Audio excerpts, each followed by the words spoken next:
I would imagine that because he's been the TV voice of the Twins for, I think, like 35 years, Wow. and I should have looked that up before we said good morning to Dick Bremer. The stage will be set with a lot of dignitaries, and Dick will be on hand to certainly participate in the proceedings. Hey, Dick, good morning to you. Good morning, guys. How are you? We're great. Are you moderating this thing?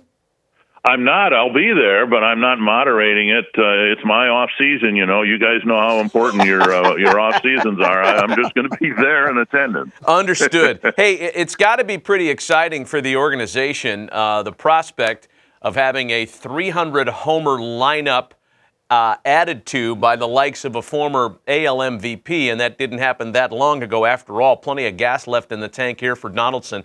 Talk about the way this lineup is shaping up.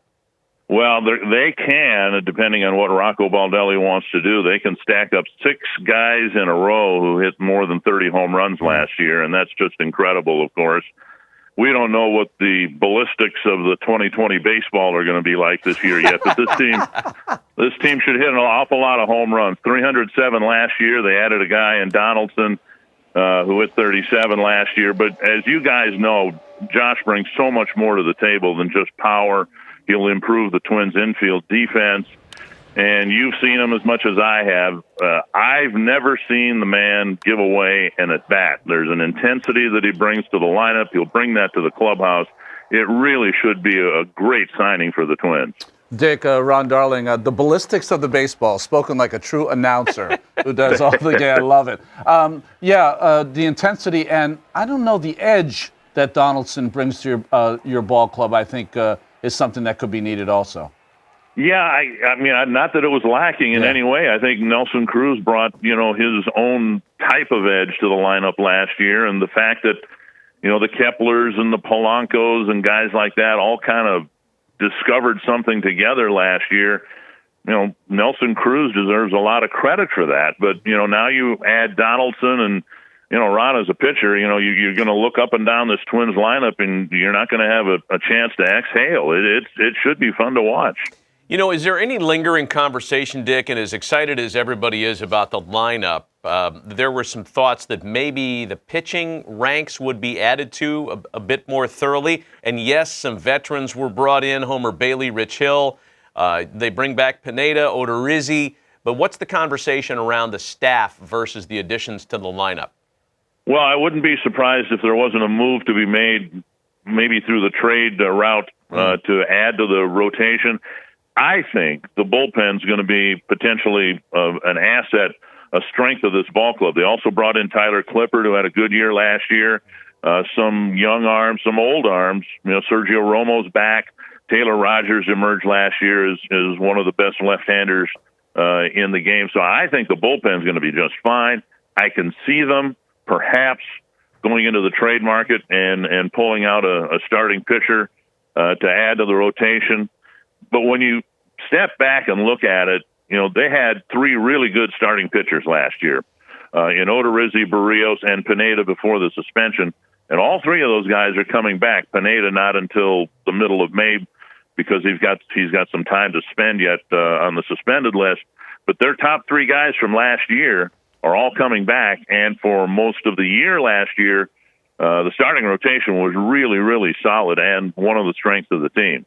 Dick, a lot of players signed from new or old organizations brought into the Twins.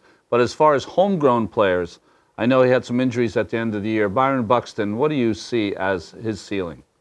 He is, and I've told Byron this, and I've said this on the air before, he is the most distracting player I've ever seen in a Twins uniform. Our job is to follow the baseball, right?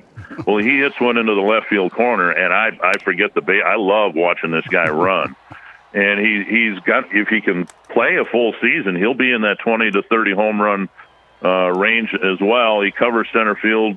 Hey, we've had some great center fielders in Minnesota, Torrey Hunter, Kirby Puckett, in my tenure.